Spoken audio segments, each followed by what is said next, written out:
Muy buenos días, estimados estudiantes. Vamos a revisar hoy día un tema que al parecer ustedes ya lo han revisado conforme han venido haciendo clases en los diferentes temas, pero ahora vamos a hacer una consolidación de todo lo que ustedes ya han revisado. Las bases microbiológicas de la conservación de alimentos. Bien, ustedes conocen que desde épocas muy antiguas, desde la época de la Biblia, se conoce cómo había épocas en que producían abundante cantidad de alimentos y otra época en que no había escasez, sequía, etcétera. Entonces tenían que guardar estos alimentos para cuando los necesitaran.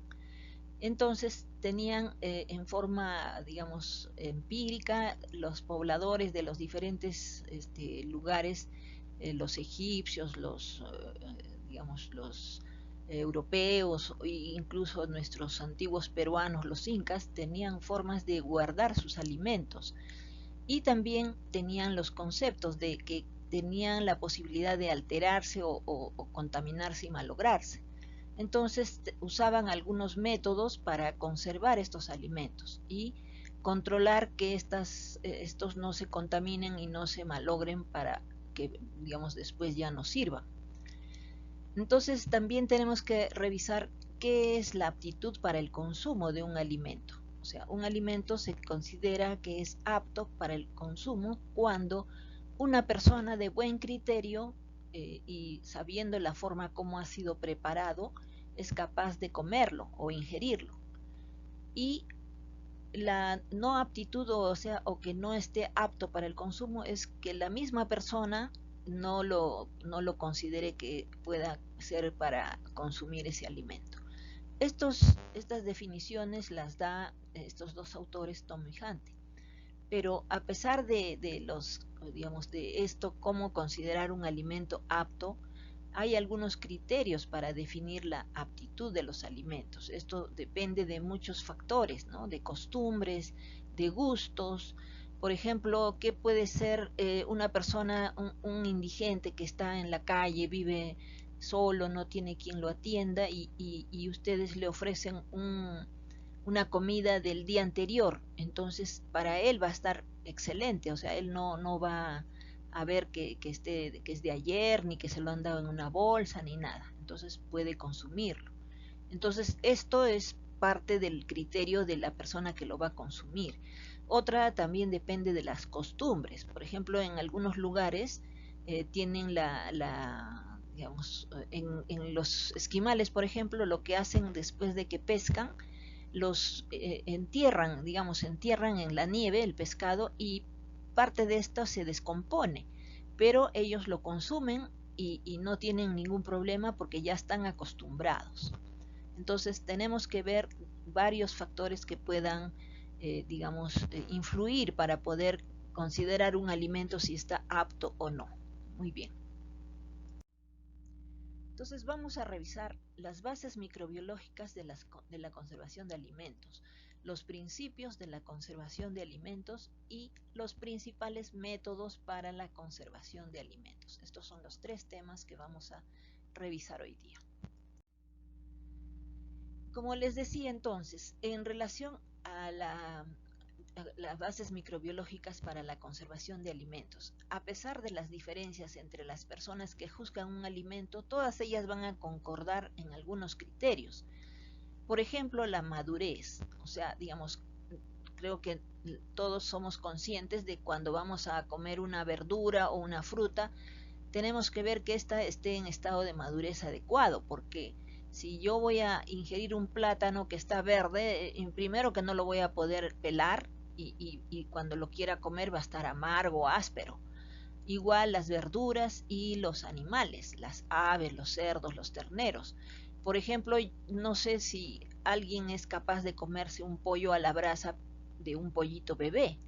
O sea, eso creo que no se va a dar porque tenemos que ver que este pollo tenga un peso determinado, etcétera. Entonces, siempre tenemos que ver ese criterio de la madurez. Claro que los cerditos, cuando son bebés, los lechoncitos, los consumen, digamos, a temprana edad, pero bueno, depende, ¿no? Algunos lo consideran que tal vez es muy agradable, es suavecito, etcétera, y entonces piden que especialmente para tal fecha me consigues un lechoncito. Bueno, y así.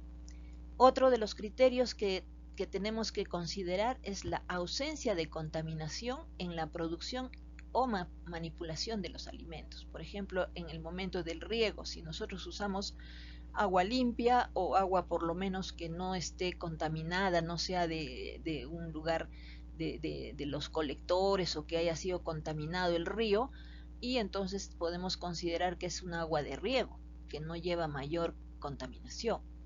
Otro momento en que tenemos que ver si es que no ha sido contaminado por medio de agentes químicos cuando son fertilizados, o cuando se manipula, cuando estos alimentos son manipulados por personas enfermas.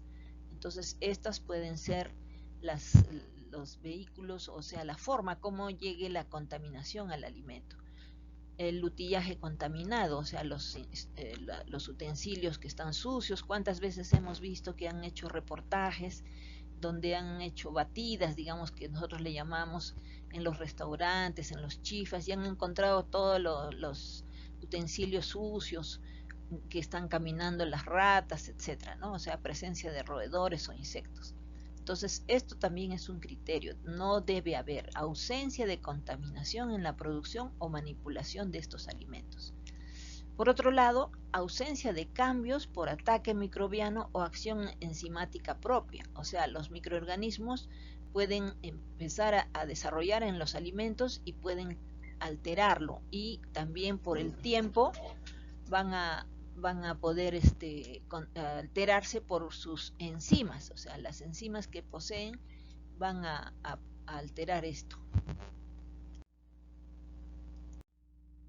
Bien, en cuanto a la diferencia entre alteración microbiana y crecimiento microbiano inocuo, hay una premisa: todos los alimentos contienen microorganismos, salvo los que digamos han sido preparados en forma industrial o que contienen conservantes, pero estos no van a ser, digamos, de por vida, o sea, van a tener microorganismos y estos los pueden alterar. Entonces, para saber cuánto tiempo puede ser estar en condiciones de aptitud de consumo, tiene que ver la fecha de vencimiento. Esto es muy importante para muchos alimentos. Entonces, cuándo fue preparado y hasta cuánto tiempo lo puedo conservar.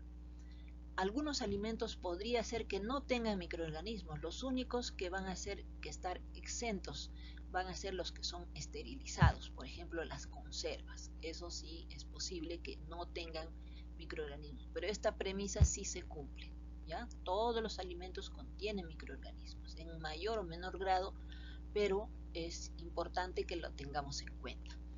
En algunos casos este contenido de microorganismos puede ser beneficioso. Por ejemplo, para algunos de nosotros, bueno, no sé ustedes, pero hay un alimento que incluso lo podemos consumir. Vamos al mercado, ahí donde venden jugos, y le pedimos a la señora: señora, un vasito de leche agria, y nos da una leche, digamos, que ha sido cuajada. La cuajada se le llama, ¿no?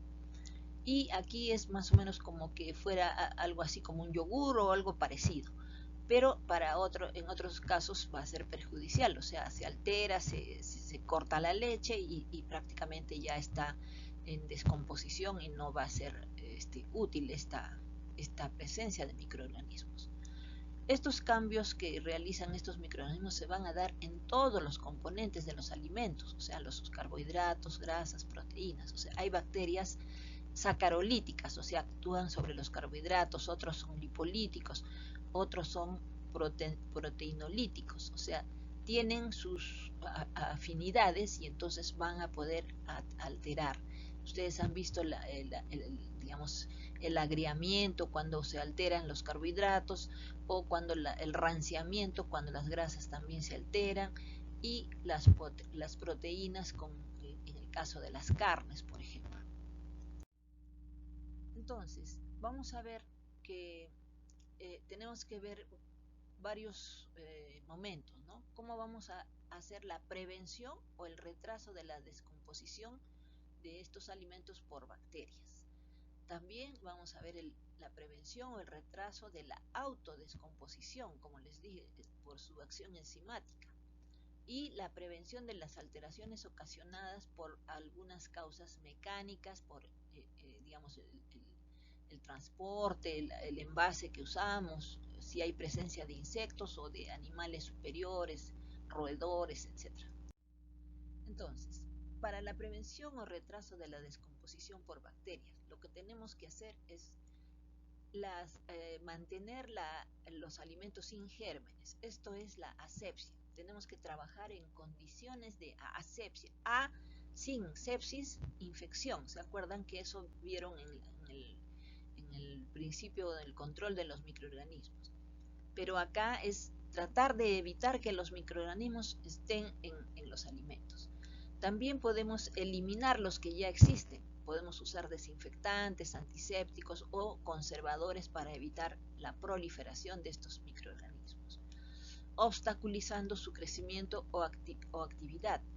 Entonces las bacterias o los microorganismos van a reproducirse y para eso evitamos que se reproduzcan bajándole la temperatura o quitándoles el agua o agregándoles digamos, condiciones que no haya oxígeno, o también podemos agregarle conservadores químicos. También podemos destruirlos por medio del calor, o sea, por las radiaciones, ¿ya?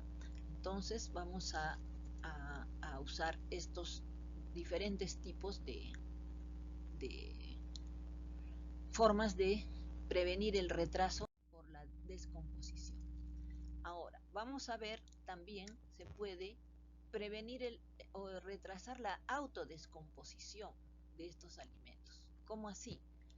Vamos a evitar, digamos, que estos se descompongan por sí mismos, destruyendo o inactivando sus enzimas por medio del escaldado. ¿Qué es el escaldado? Es someter al calor, pero con un baño de agua hirviendo, pero que sea instantáneo. O sea, esto se ve, ustedes van a ver cuando observen algunos videos, cómo se preparan los alimentos para ser exportados. Van a ver cómo los pasan por agua caliente, digamos las frutas sobre todo,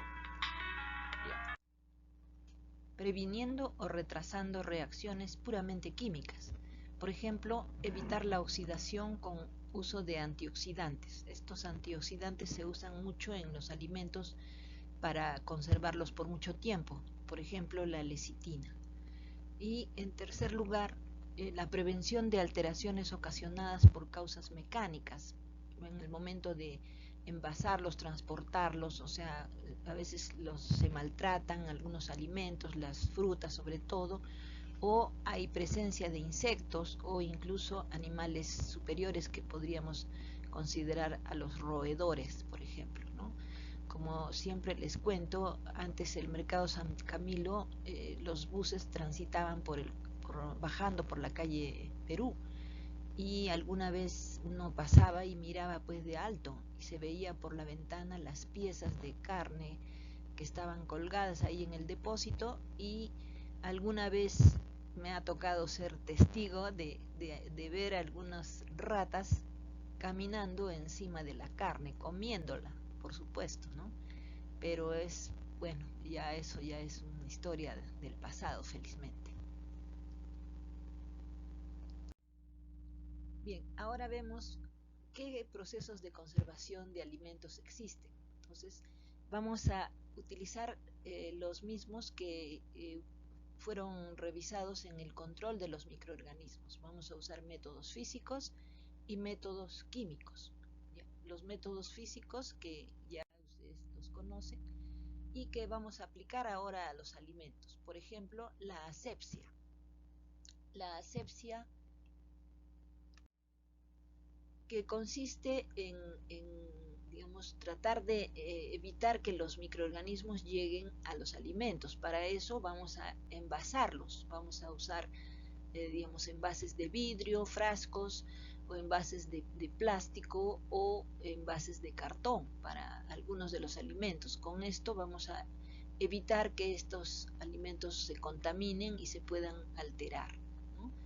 Por otro lado, tenemos la eliminación de los microorganismos. O sea, para eliminarlos podemos usar algunos métodos, pero no necesariamente los vamos a eliminar todos, pero gran parte de ellos. Por ejemplo, uno es el lavado de los alimentos con bastante agua, o incluso podemos hacerlos reposar en agua con unas gotas de lejía, y para evitar que los microorganismos que estén adheridos se peguen y no, digamos, hay que limpiarlos. Incluso algunas veces podemos utilizar un pequeño cepillito para desprender lo que se le haya adherido a la superficie de las frutas o de alguno de los alimentos.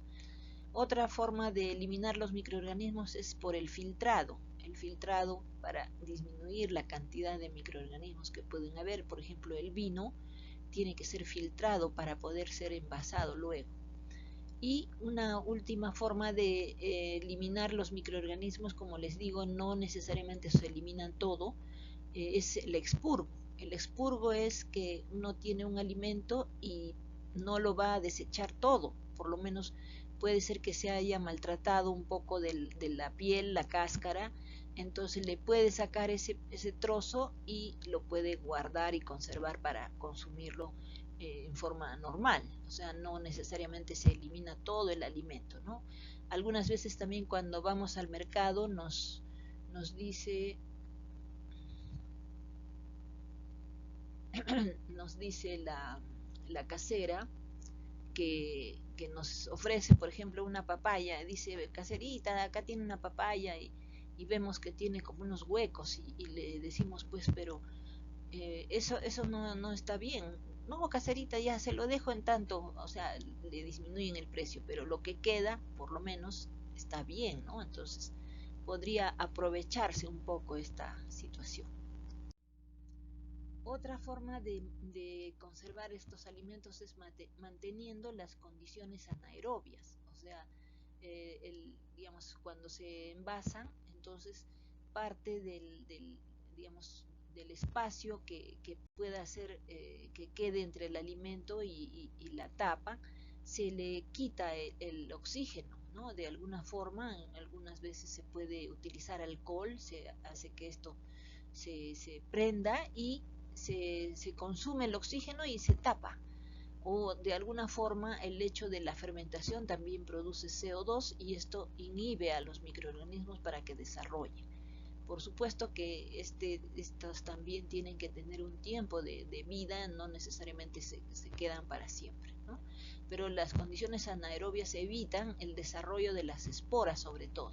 Hay algunas bacterias que son aerobias y que son formadoras de esporas, pero si no hay oxígeno no van a desarrollar, por más que estén en la forma en la forma esporulada, y no pueden transformarse a forma vegetativa.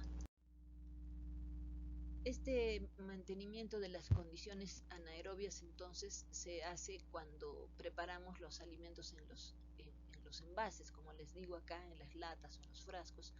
Le quitamos el aire y lo cambiamos por el CO2 o un gas como el nitrógeno. Las esporas de los aerobios son muy termoresistentes y pueden sobrevivir, pero no van a germinar si no hay oxígeno, ¿no?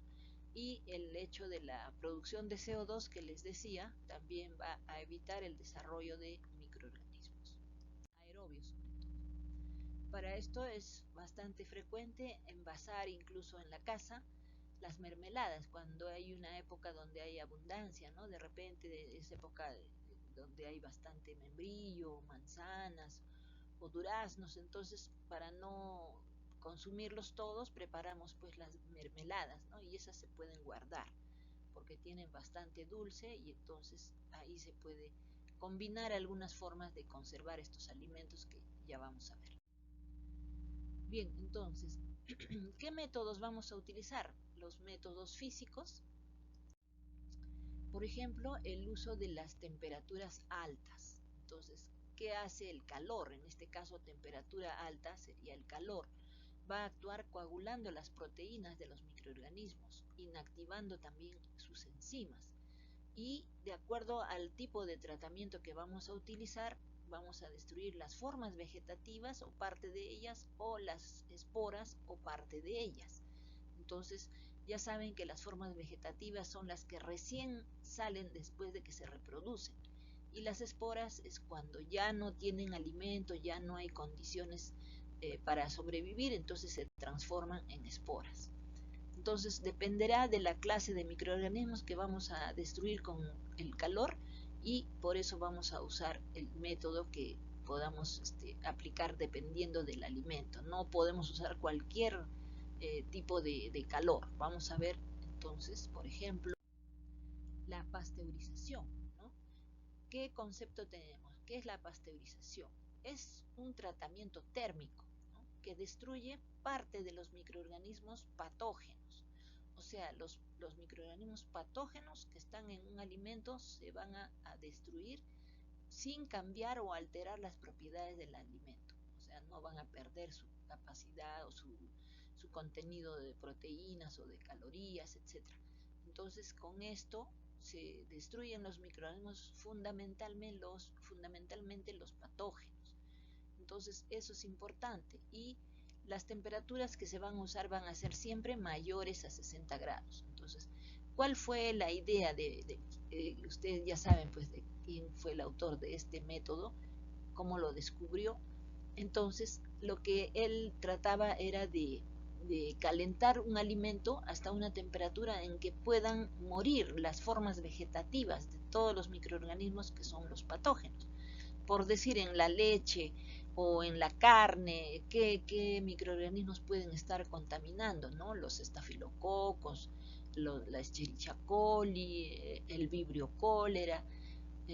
Esos microorganismos todos en forma vegetativa van a morir a temperaturas mayores de 60 grados. Pero no vamos a llegar a la ebullición, porque si lo hacemos hervir ya cambia la característica del alimento, las propiedades. Entonces solamente se calienta por encima de 60 grados. De todas maneras tiene que ser por encima de 60 grados. Se calienta por medio de vapor de agua caliente a través de unas láminas que ya se conocen para hacer la pasteurización, y se enfría rápido. O sea, el kit de esto es que se calienta en forma rápida y se enfría también rápido. Entonces, ese cambio brusco de temperatura hace que el microorganismo muera. Entonces, vamos a ver después cuáles son los tipos de pasteurización. Se emplean cuando queremos destruir microorganismos patógenos, sobre todo de la leche, por ejemplo, ¿no? Cuando estos agentes de los microorganismos pueden alterar a los alimentos, pero no son termorresistentes, o sea, van a destruirse a temperaturas por encima de 60 grados. Hay algunas bacterias que están en los alimentos, por ejemplo, los lactobacilos en la leche. Estos lactobacilos resisten temperaturas muy altas, hasta de 80 o 90 grados, entonces prácticamente no van a ser destruidos. Por eso es que cuando tenemos una leche pasteurizada también tiene una fecha de vencimiento, porque los microorganismos, o sea, los lactobacilos que quedan, que no son patógenos, son parte de la microbiota que debe haber en la leche, no se destruyen. Y estos van a ir proliferando hasta poco a poco, y llegado un momento van a producir la coagulación de la proteína. Entonces ahí ya se altera el alimento, entonces ya pasó el tiempo, es demasiado, por eso tiene una fecha hasta cuándo puede ser consumida sin que estos microorganismos puedan haber alterado el alimento. Y también se va a emplear cuando los sobrevivientes, digamos los microorganismos que puedan quedar, se van a controlar con otros métodos de conservación adicionales. Por ejemplo, la leche se puede refrigerar, o se le puede agregar otros elementos como el azúcar. Entonces, con eso vamos a evitar que estos microorganismos proliferen. ¿Cuáles son los tipos de pasteurización? Van a ser los 3 tipos. Bueno, estos son los más conocidos, pero de repente ustedes pueden encontrar algunos otros, pero los básicos son estos. La pasteurización lenta, que se produce, digamos, a una temperatura de 62.7 grados centígrados durante 30 minutos, o sea, por encima de 60 grados y por 30 minutos, o sea, es una pasteurización lenta. La pasteurización rápida a 71.1 grados centígrados durante 15 segundos, o sea, es rapidísimo, se calienta y se enfría.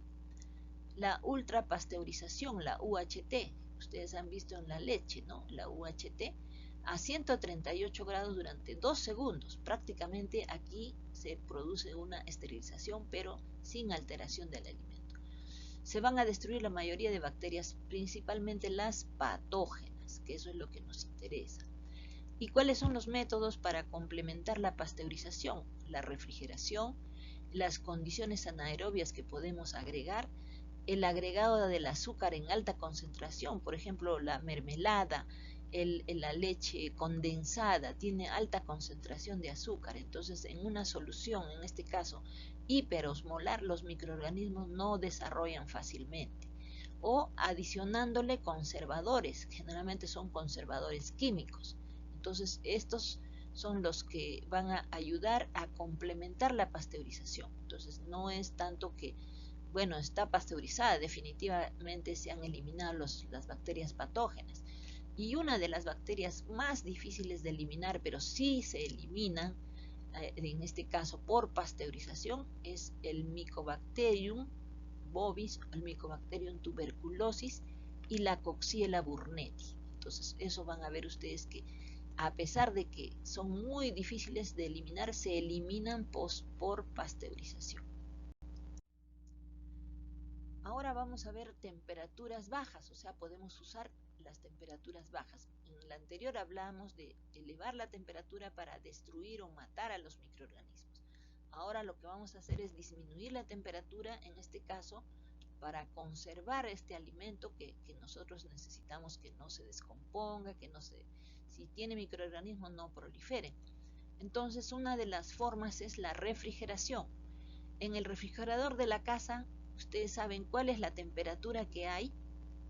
Tenemos en la parte de abajo tenemos divisiones.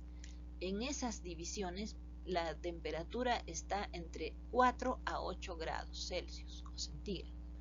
Y arriba en el congelador, por supuesto, está a 0 grados. Entonces, para refrigerar nosotros ponemos en la parte de abajo, ponemos los huevos, la leche, o sea, varios alimentos que van a estar entre 4 y 8 grados centígrados.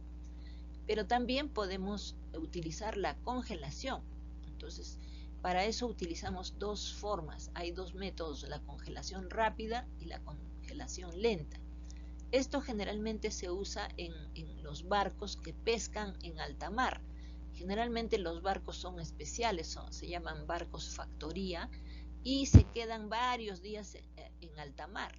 Entonces ahí pescan y van guardando el pescado. Por supuesto que tiene que haber una parte que es la evisceración, o sea, eliminar todo el contenido del pescado para que de ahí no salgan los microorganismos. Pero entonces, hay algunos que tienen unas cámaras especiales, como un túnel, para pasar rápidamente y en 30 minutos se baja la temperatura de estar a temperatura ambiente a menos 20 grados. Entonces esta es la congelación rápida. Y la congelación lenta es la que baja entre 10 a 20 grados, a menos 10 a menos 20 grados, pero entre 3 a 72 horas, o sea, demora en congelar el alimento. Entonces hay estas dos formas. La primera es un método muy adecuado porque cuando se forma, digamos, el hielo en el citoplasma de las células, por ejemplo, del pescado, ustedes saben que el pescado, todos los músculos están formados por abundante cantidad de agua. Entonces estos se cristaliza, el agua se cristaliza, pero cuando es rápido se forman unos cristales pequeñitos. En cambio, cuando es lento, se forman cristales grandes y entonces esto deteriora la estructura, la textura del mismo alimento, por ejemplo, del músculo. Entonces, ustedes saben que los japoneses han inventado eso del sushi. Es el pescado que lo congelan de esta manera y cuando lo descongelan es como si lo acabaran de pescar. Entonces, es porque se forman cristales muy pequeños y se puede descongelar y se siente la textura como si recién hubiera sido pescado. En cambio, en la congelación lenta, de repente a ustedes les ha pasado que cuando preparan un helado en la casa, se vuelve como escarcha, como cristales, y después tienen que licuarlo de nuevo para que tome la consistencia cremosa. Entonces, vemos que la cristalización del citoplasma actúa por el cambio de temperatura y por la actividad de las enzimas, que depende de la temperatura, porque la temperatura es necesaria para, digamos, que desarrollen las bacterias, ¿no es cierto?, para que puedan sobrevivir y actuar para poder nutrirse, etcétera. También podemos utilizar otro método, la desecación, que es desconocido desde mucho tiempo en la antigüedad, que las personas pues sabían, digamos, hacer secar tanto las frutas o la carne o alguno de los alimentos, le quitaban el agua, o sea, lo ponían a secar al sol. Incluso hasta hace poco las abuelitas pues le decían a los chicos, a los nietos, ya saquen la fruta y la tiraban encima de las calaminas. Entonces no se malograban porque prácticamente se deshidrataba, se secaba, y así guardaban pues los huesillos, ¿no? Los duraznos secos, los higos secos. Entonces esa es una forma de quitarles el agua, porque ya saben que los microorganismos fundamentalmente desarrollan en presencia de agua para que puedan multiplicarse y para todas sus actividades. Pero entonces se les quita el agua, entonces se disminuye la humedad en tal grado que se inhibe totalmente la actividad de la bacteria. Estos alimentos desecados son los que en su, digamos, su contenido prácticamente es menos de 25%, y la actividad del agua es entre 0 a 0,60. Esa es una cantidad muy baja de actividad de agua. Estos alimentos son tradicionales, y los que les digo, ¿no? Las frutas secas, los huesillos, todo lo que es la carne seca, que también no solamente se seca la carne, sino ya vamos a ver que se le agrega también algo más, y los alimentos liofilizados. Por ejemplo, acá en Arequipa, como es un gran productor de ajos, entonces se creó en el parque industrial, había una planta para liofilizar el ajo. Y hasta ahora hay algunas pequeñas industrias que hacen eso, liofilizan, quiere decir que el producto, el ajo, lo deshidratan totalmente y lo vuelven polvo. Asimismo también están haciendo el rocoto, el quión, entonces lo están deshidratando y lo están liofilizando, o sea, en forma de polvo. Y esto pues facilita digamos, la comercialización de estos alimentos, incluso la exportación. Hay otros métodos que también se pueden usar para complementar esto de la desecación, que es salazón, o sea, agregarle sal. Entonces, ¿cuántas veces han escuchado ustedes? Bueno, ahora no es muy frecuente, pero que la abuelita mataba un conejito o algún borreguito en la casa, de repente tenían en la chacra, y era mucho para que lo acaben todo en una sola vez, así que algunas de las piezas les echaban sal y los guardan. Entonces, cuando necesitan que para el caldo blanco, ya sacan su cecina, ya la remoja un rato y le da un sabor delicioso a la comida. Y también otra forma de complementar esta desecación era el ahumado, ¿no? Qué delicia es el tocino ahumado, la parrillada, o sea, eso, el humo también es un método, pero que no se usa mucho porque se ha demostrado que está formado por sustancias que pueden ser cancerígenas. Entre los métodos físicos también, que ustedes ya los conocen, las radiaciones, que son la emisión de energía a través del espacio material. La radiación ultravioleta, que es emitida por los rayos solares, o también por algunas lámparas que tenemos en el laboratorio. Ustedes van a ver en las carnicerías, ahí cuando van y ven una lámpara en el techo, que es una lámpara que va a emitir radiación ultravioleta, pero eso se hace cuando ya las personas no se encuentran ahí. Y lo que tiene que es, esto solamente actúa a nivel de superficie, ¿no? Esta longitud de onda actúa en el ADN de las bacterias, y las va a alterar, o sea, va a producir digamos que se forman dímeros de los ácidos nucleicos, se pegan y ya no se pueden reproducir. Pero esto es solamente en superficie, no tiene poder de penetración, por eso su uso es solamente para superficies. En hospitales también se usa en los quirófanos, ¿no? Después de que ya han hecho toda la operación, la intervención quirúrgica, se hace la limpieza y se deja toda la noche prendida la lámpara de rayos ultravioleta.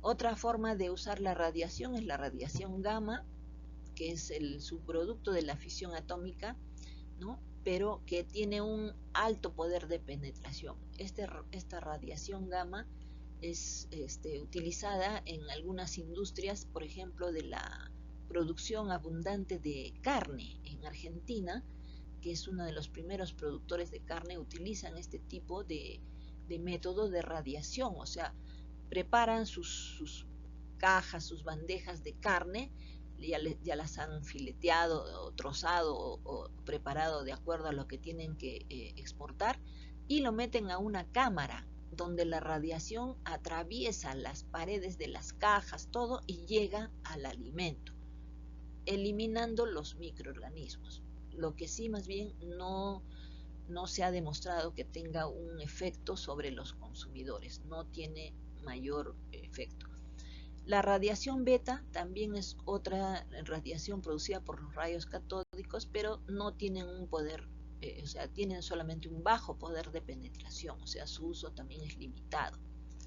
La radiación X también se parece a los rayos gamma, pero aquí el problema sería que el manipulador o el que opera este tipo de radiación puede correr el riesgo de ser expuesto y que pueda hacer daño a la piel sobre todo. Ahora vemos los métodos químicos. Estos son muy usados también para muchos productos que ustedes van a comprobar. Cuando ustedes adquieran un alimento van a ver que utilizan las golosinas, los caramelos, dicen conservadores, o sea, realmente no dice, pero ahí están, vamos a ver todas las sustancias que utilizan. Bien, pero para usar estos elementos químicos no es que cualquiera se puede usar, algunos pueden ser hasta que no hacen ningún efecto o tal vez hasta son tóxicos.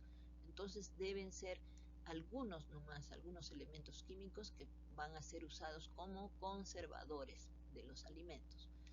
Por ejemplo, el ácido benzoico, que la función que tiene es disminuir el pH, o sea, ácido, por eso ácido benzoico, disminuye el pH. Entonces, por ejemplo, esto se usa en forma de benzoato, ¿no? El benzoato de sodio para la conservación de los jugos de frutas y quizás le pueda dar un poco de sabor picante, pero va a inhibir el crecimiento de los hongos. El ácido sórbico, que se usa en forma de sorbatos, sorbato de sodio, sorbato de calcio, sorbato de potasio. Entonces, este ácido sórbico también va a producir un pH, va a hacer que el pH sea bajo, ácido, perdón, sí, claro, ácido, y actúa sobre los hongos para que no se multipliquen, pero también pueden actuar sobre bacterias, salmonelas, estafilococos, enterococos. Y se usa para las conservas, por ejemplo, los pepinillos, las frutas secas, los alimentos fermentados en general. Ustedes busquen en las latas de las conservas a ver si dice ácido sórbico o en las golosinas ácido benzoico, van a ver. El dióxido de azufre en forma de sulfitos y bisulfitos va a inhibir las enzimas de los microorganismos para que no se reproduzcan y se van a utilizar en frutas frescas, o sea, para conservar las frutas frescas, las frutas secas, perdón, los vinos y los jugos de fruta. El ácido propiónico como propionato de sodio o de calcio también actúa para inhibir el desarrollo de los hongos. Se usa en la panificación, en los pasteles, en quesos. El óxido de etileno y propileno, estos son gases. El óxido de etileno y el óxido de propileno son gases y son los llamados fumigantes de la industria alimentaria porque bloquean los grupos reactivos de las proteínas y también el óxido de etileno es esporicida, o sea, produce eliminación de esporas, o sea, es un esterilizante, el óxido de etileno. Lo único que tiene es una desventaja que hay que manejarlo con cuidado porque es explosivo. Entonces, en las cámaras que se utilizan se tiene que tener mucho cuidado de no activar chispas eléctricas ni nada porque puede producir una explosión.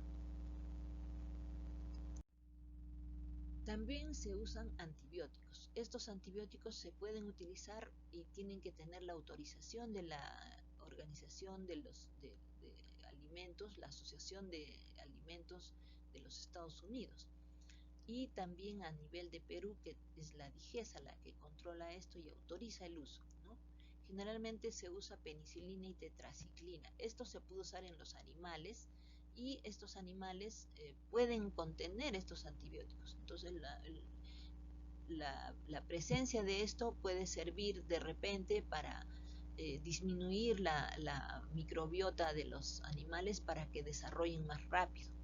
Entonces pueden ser usados también si es que el animal ha tenido algún proceso, pero no es dañino. Entonces sí se puede, sí están autorizados el uso de estos antibióticos. Lo que sí podría ser que en una persona que es alérgica a la penicilina, esto le pueda causar una alergia y eso también es un poco peligroso, pero eso también está controlado. El uso de sales y azúcares. Ya sabemos desde que épocas muy antiguas, como les digo, para conservar los alimentos se les echaba sal. Y entonces esto evita que las bacterias sobre todo y también algunas levaduras y hongos no puedan desarrollar. O sea, cuando se echa sal, entonces no hay desarrollo de estos microorganismos, tanto bacterias como hongos. Y el azúcar también en alta concentración, ustedes van a ver que no se malogra. La leche condensada tiene un tiempo de vencimiento bastante largo. ¿Por qué? Porque el hecho de tener una hiperosmolaridad, alta concentración del azúcar, evita el desarrollo de los microorganismos o hongos, bacterias. La sal que hemos dicho que se usa para, digamos, para deshidratar también, o sea, complementar la desecación, que se seca al sol, etc.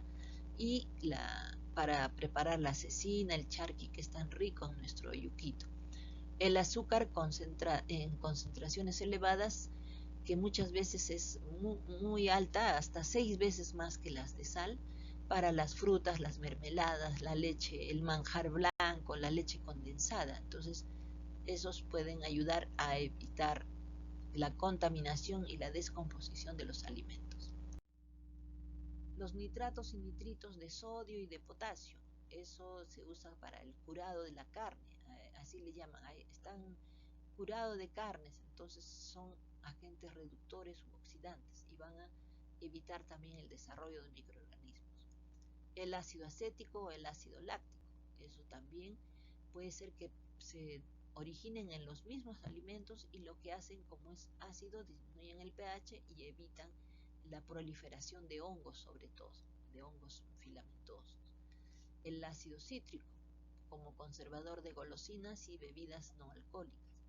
El humo de leña, que les decía, para el ahumado de carnes u otros alimentos, ¿no? El tocino ahumado, que es tan delicioso, o el chanchito, las costillas ahumadas.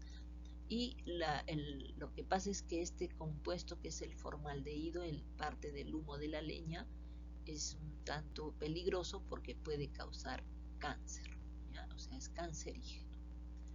Y bien, creo que eso es todo. Esperamos tener un delicioso almuerzo con un exquisito ceviche peruano. Muchas gracias.